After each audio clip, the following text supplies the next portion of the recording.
Before Israel ever crossed the Jordan, something happened that no human eyes saw. The Bible tells us that after Moses died, his body was buried by God himself. But one small verse in the New Testament reveals something shocking. There was a battle over his corpse. Michael the archangel and Satan, fighting over the body of a man who had just died. Why would heaven and hell care about a corpse? And that was only the beginning. Within days of Moses' death, 7 unseen events unfolded in rapid succession, events that could not happen while he was still alive. Leadership shifted, provisions stopped, a river parted, and a warrior with a drawn sword appeared out of nowhere. This wasn't coincidence, it was a transfer of authority. And the final event changes how you understand everything that followed. Let's step into the moment Moses died and uncover what really happened. Moses died alone on a mountain. No funeral procession, no marked grave, no body recovered. The Bible says God buried him. But one short verse, hidden near the end of the New Testament, reveals something most people never notice. There was a dispute. Michael the archangel contended with the devil over the body of Moses. Pause and think about that. Why would Satan care about a corpse? Why would heaven send an archangel to intervene? This was not about a body, it was about authority. For 40 years, Moses had carried something no one else did.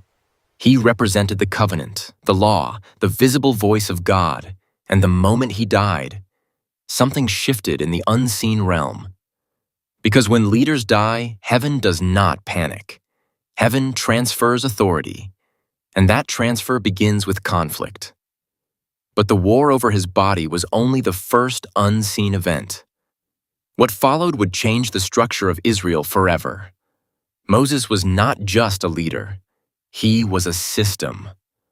For 40 years, if Israel wanted to hear from God, they looked to one man. If they sinned, he interceded. If they rebelled, he confronted. If they feared, he stood between them and judgment. He was the mediator, the mountain climber, the law receiver, the man whose face once glowed with divine fire. And now he was gone. But here's the unseen shift most people miss. When Moses died, the era of the law as a guiding presence ended with him. Yes, the commandments remained. The covenant still stood. But the living embodiment of the law had vanished. The book of Deuteronomy ends with an unusual statement. There has not arisen a prophet since in Israel like Moses, whom the Lord knew face to face. That's not just praise, it's a closing statement. A chapter ending. Moses represented something unique, direct, visible mediation. And with his death, that structure collapsed. Israel would never again be led the same way. Joshua was not a lawgiver. He was not a prophet in the same sense. He was a military commander, which means the national focus was about to shift. From instruction to conquest, from receiving commandments, to taking territory, from wandering, to warfare. That transition could not happen while Moses lived, because Moses belonged to the wilderness generation. He carried them out of Egypt. He carried them through Sinai, but he could not carry them into Canaan, not because he lacked strength, but because the assignment had changed. The unseen event was not just a death. It was the closing of an era. And when eras end, new systems rise. Joshua would lead differently. Israel would function differently.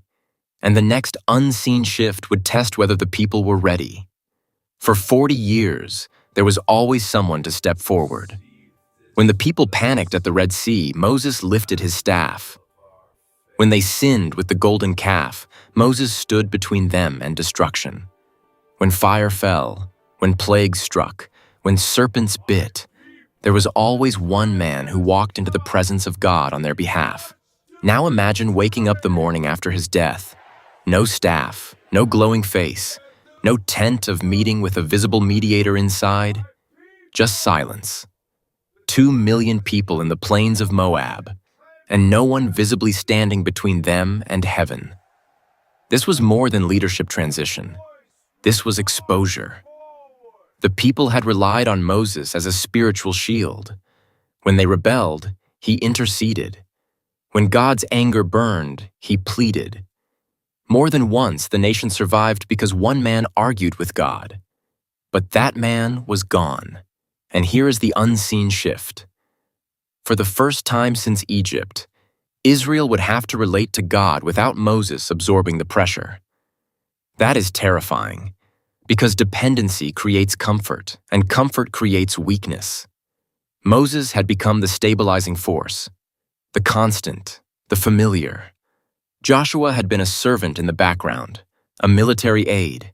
Faithful, yes, but not the voice of Sinai.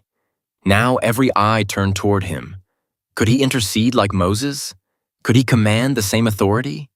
Would God speak to him the same way? The text tells us something revealing. 3 times in one conversation, God tells Joshua, "Be strong and courageous."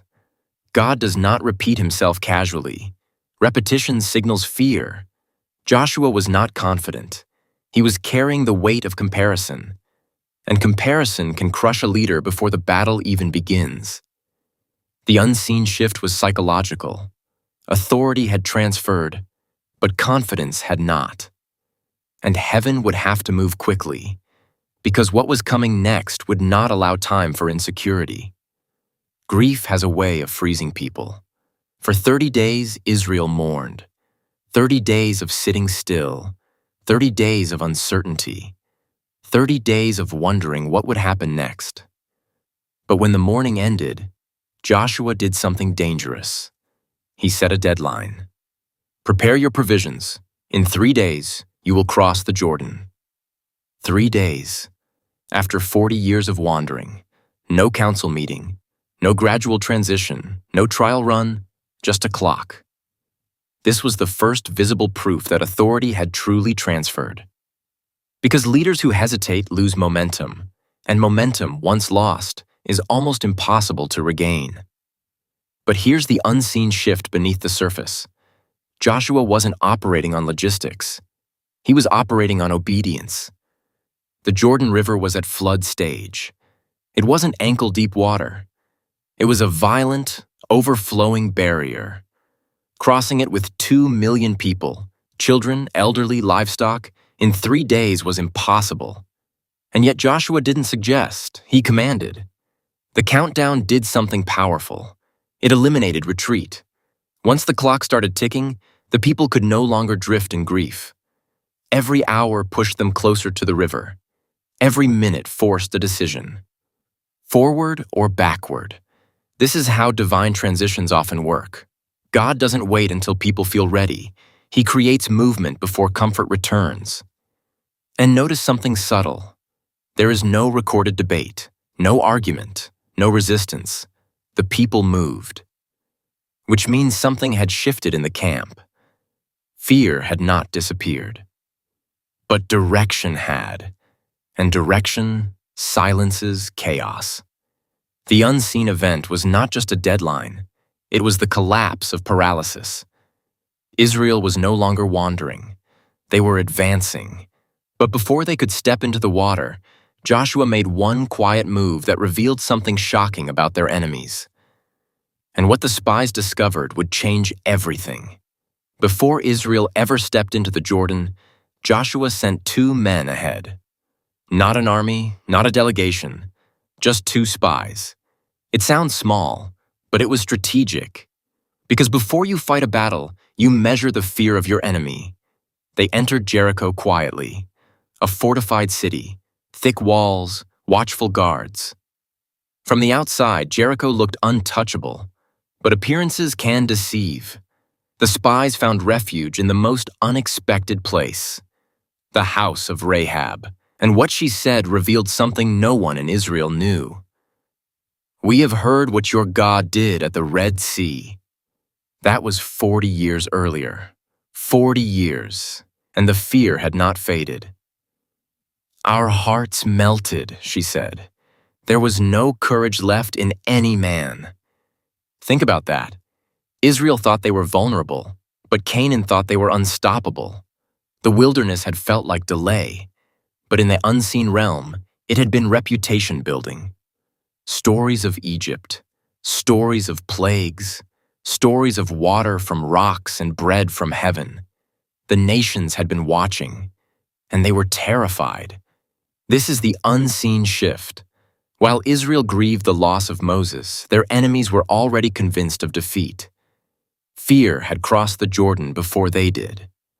Rahab's scarlet cord becomes a quiet symbol here, a red marker of protection during judgment, an echo of Passover, a reminder that faith can appear in unexpected places. When the spies returned, they didn't report wall thickness. They reported morale collapse. The greatest weapon in Canaan was already broken. Because when courage dissolves, walls don't matter. Israel thought they were stepping into danger, but in reality, they were stepping into a battlefield already weakened by unseen fear. And now only one obstacle remained. Not Jericho, not the kings, but the river itself. And the way it would fall would send a message far beyond Israel. When Israel reached the Jordan, they didn't find calm water. They found chaos. The text is specific. The Jordan was at flood stage, not shallow, not manageable, overflowing its banks. This was harvest season, when the current was strongest. If God wanted convenience, he could have chosen another time. But he didn't. Because this crossing was not about ease. It was about impact. Joshua gave an unusual command. The priests carrying the Ark of the Covenant would step into the water first.